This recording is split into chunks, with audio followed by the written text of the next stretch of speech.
Welcome to the Dissolutions podcast, brought to you by the Goethe Institute Ukraine. This series features artists from Eastern Europe, the Baltics, the South Caucasus, and Central Asia, reflecting on their work, local contexts, and what it means to be an artist today. The podcast is part of Dissolutions Decolonial Encounters, a program exploring post-colonial practices across art, culture, and civil society. Zumrad Mirzalieva is a visual artist and a cultural programmer from Tashkent, Uzbekistan, currently based in the United States. She describes her practice as a deeply rooted in the context of Uzbekistan. Whether she is working with local history, diaspora narratives, or archival material, Zumrad approaches visual work through writing first, using text as both a conceptual anchor and a starting point for visual translation. Coming from a research-oriented background, she admits that editing images can be more challenging than shaping ideas through language. One area she's eager to develop further is sound, which she considers the weakest point across her projects. Zumrad's journey as an artist began with a persistent interest in photography and a simple decision to act on it. So I started off as a photographer working mainly in documentary direction. I have a few projects that are purely documentary, and then I started getting into filmmaking and moving image. So right now I mostly work with photography and moving image mediums. During her undergraduate studies, Zumrad bought a film camera and started focusing on documentary photography. A pivotal moment came when prominent Uzbek artist Saudat Ismailova noticed her work. She invited Zumrad to join the Central Asian art and research group Davra Collective. That opened doors not only to the art world, but also to mentorship and a knowledge exchange. With Davra, Zumrad contributed to Documenta 15 in 2022 in Kassel. Once I got into the collective, I got more exposure to the art world because I never got an art academic background. So once I got into it, I was exposed to much more resources. She kind of guided me through that and also introduced me to moving image and mentored me throughout my time there. I'm still there. So I guess that was a big influence, and I'm continuing figuring it out. Although Zumrad's academic background is not in the arts, since she studied international disaster management and humanitarian response at the University of Manchester, it continues to adjust her artistic practice. That experience exposed her to the themes she could personally relate to, such as environmental issues, gender dynamics, and socio-political context in Uzbekistan. The language, frameworks, and sensitivity she developed during her studies now inform both the subjects she explores and the way she articulates them through art. Looking back at her time working in Tashkent, Zumrad describes the local art scene as fragmented. Operating with limited resources, artists often worked in isolation. But in recent years, she notices that's slowly beginning to change with the help of visionaries such as Saudat Ismailova. So I cannot maybe talk about the context of the whole country or a region, but it's definitely fragmented.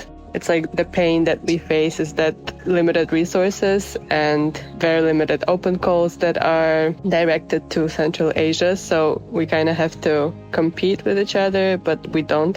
I feel like everyone works in isolation and there's not much dialogue happening. But recently, in the last a year or two, there's been more collaborative initiatives. I found it very useful to learn from the peers. So there was this peer-to-peer exchange, but also getting mentorship from Saudat is a huge privilege. Right now, I also serve as a fundraising and programming manager at Davras. I'm trying to institutionalize the collective a little, so we are more sustainable, to structure it as an organization.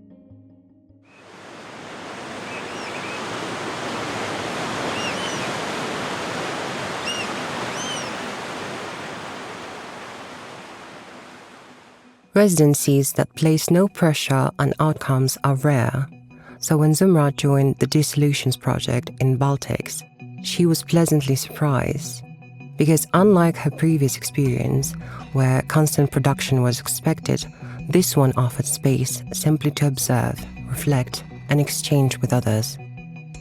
That slower pace turned out to be not only refreshing, but also meaningful.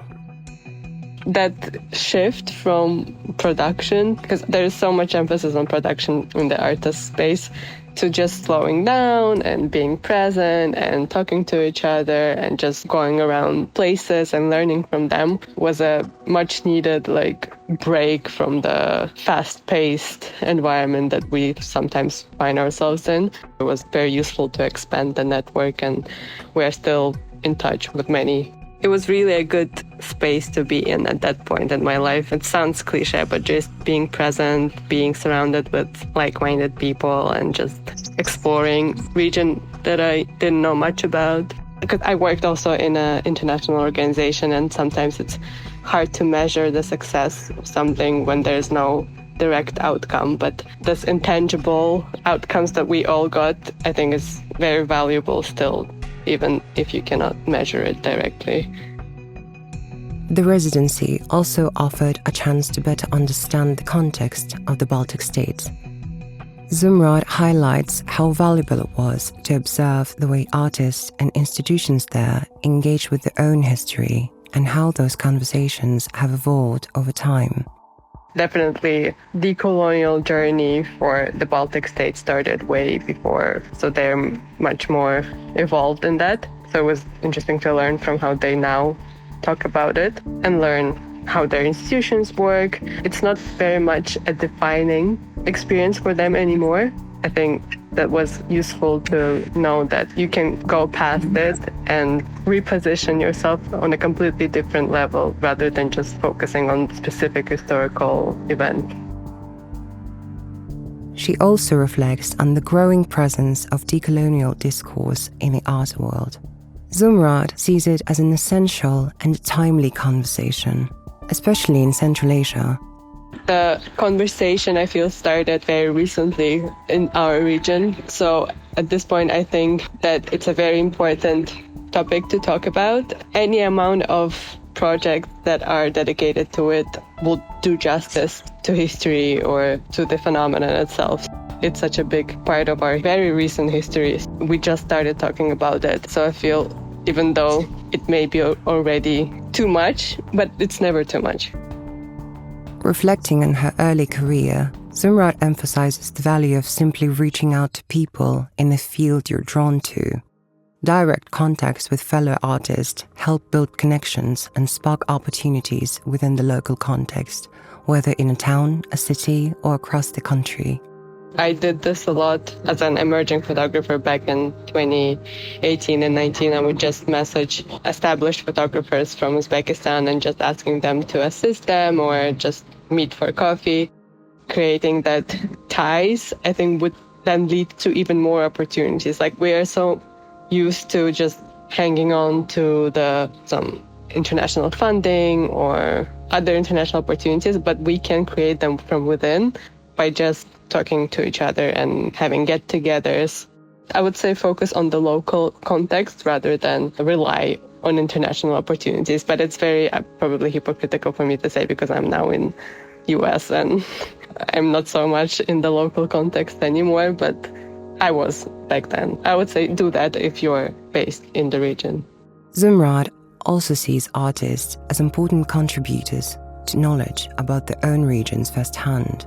We act as source of knowledge about our own region, and for a very long time it's not been like that. So I think it's very important to just keep producing knowledge about ourselves, even if it's not financially sustainable. But in the long term, I think it can lead to much more important.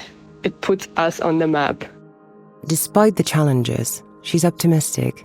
According to Zumrad, contemporary art in Central Asia is experiencing a major shift with growing institutional support and increased visibility that would have seemed unimaginable just a decade ago.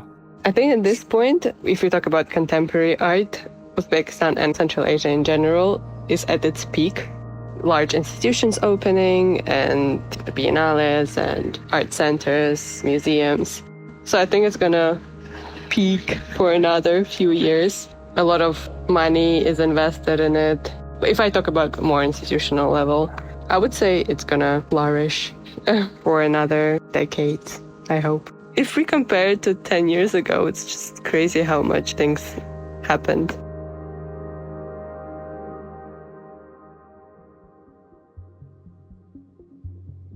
Munisa Kholkhujaeva is a multidisciplinary artist born and based in Tashkent, Uzbekistan.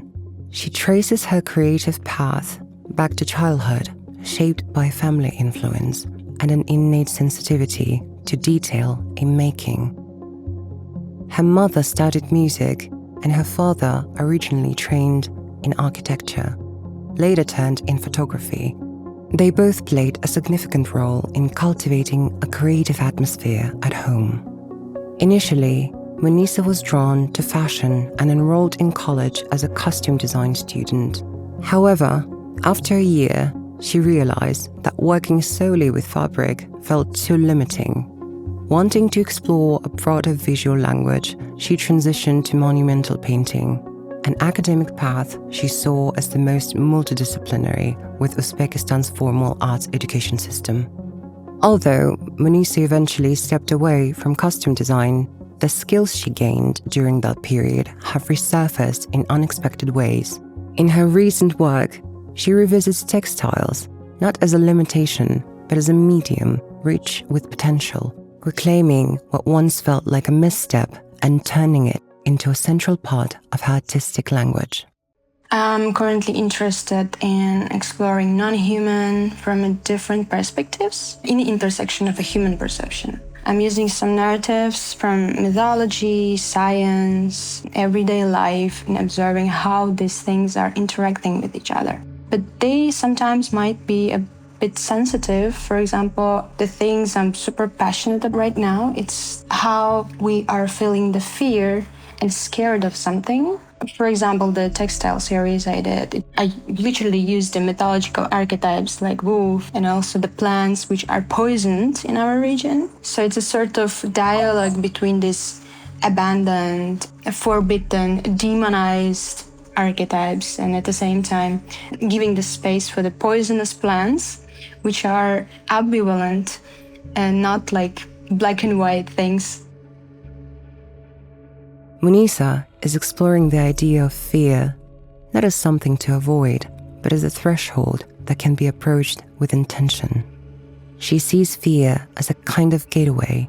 If you're willing to face it and find the right way to enter, it can lead to powerful outcomes, both positive and difficult. For her, the key lies in how honest you are with yourself and how openly you're willing to engage with what comes next. This emphasis on self-honesty becomes central of how she approaches both her materials and her ideas. I love horror movies. It's not like cringe horror movies, but it's really deep and beautiful at the same time. It's aesthetic and it's really scary. It just brings the life to me and you start to feeling that you're alive and it's super beautiful with all these colors and the emotions, the feelings that you have. Again, it might sound really strange, but this gives me a really big inspiration. And also, I found that I experimented a lot with my head when I was a bit younger, trying to catch these limits of your mind, your conscious and unconsciousness. And there was a time when I lost this feeling of fear. I couldn't find the stuff that I really can be feared of. I think this drives me to go into this way and exploring more how this system or structure is functioning. After completing her master's degree in Italy and spending 2 years abroad, Munisa returned to Tashkent about a year and a half ago. When she left Uzbekistan 4 years earlier, the local art scene felt very different, less active, less connected. Coming back after time away, she was struck by how much has shifted. While building a practice abroad came with its own challenges, especially with rigid institutional systems, returning home brought a renewed sense of belonging. This return also gave her a fresh perspective on the artistic landscape of Tashkent and Uzbekistan more broadly. She sees the local scene as being full of energy, possibility, and transformation, especially with growing local institutional support. For Munisa, it feels meaningful to be part of this moment and to contribute, in her own way, to its direction. I would say that it's mostly separated into the sections. We are sort of trying to find this link which can connect us. Also, I felt the language barriers we have. So we have like Russian speakers and Uzbek speakers, and sometimes it's a bit difficult even to communicate because we're using different terms and languages. Also, the reality really different because the language is not only brings the words, it brings the environment of your thoughts. I think this is the challenges that we are having right now. It's really interesting to observing and being part of it.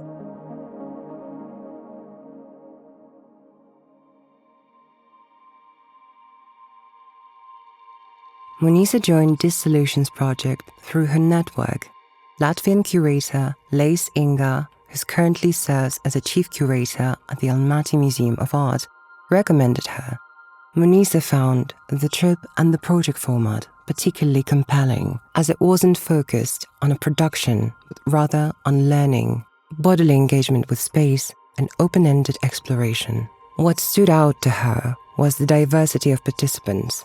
Although everyone was involved in the arts, it was enriching to be part of an international group where she could observe not only different worldviews, but also how people from the same region perceive things differently. She was especially struck by the creative and thoughtful ways in which the Baltic states are confronting and rethinking their histories and collective traumas.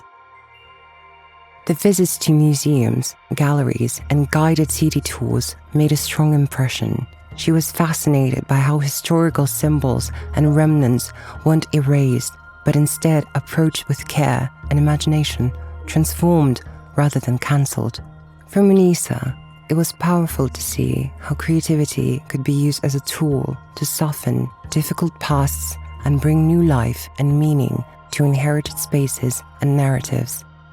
It's really great to start to exchange these new tools with each other. At the same time, you don't have to stop being honest with yourself, and also getting the feedback and hearing their thoughts and ideas as well. I think it was one of the great experiences I had because I could never imagine that I can go to the Baltics with this learning and visiting trips. It's great that there are people who are thinking about movements in the frame of artistic practice and bringing people and joining them together in small but important happenings and events. Munisa emphasizes the importance of taking care of oneself within artistic practice, staying physically healthy and not pushing beyond one's limits. At the same time, she views art as a discipline that requires both mental and physical commitment. Her process unfolds in 2 stages. First, the concept takes shape internally through reflection and critical thought. Then comes the harder part, translating it into something visible and shareable. She finds inspiration in conversations with friends, the exchange of ideas, and sometimes in films. For Munisa, art is not something you own, but a force that moves through you. The artist, in her view, becomes a medium for that energy.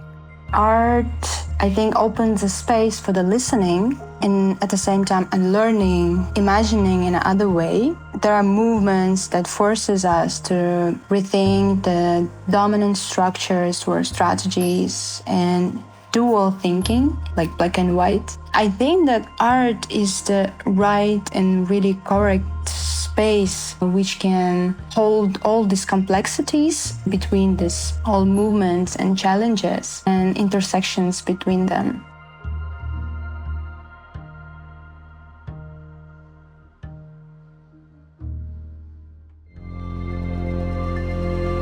This was the Dissolutions podcast. Don't forget to follow us for more stories. Coming up next, Central Asian artists Dariya Timirkhan and Intizor Otaniyozova share their journeys.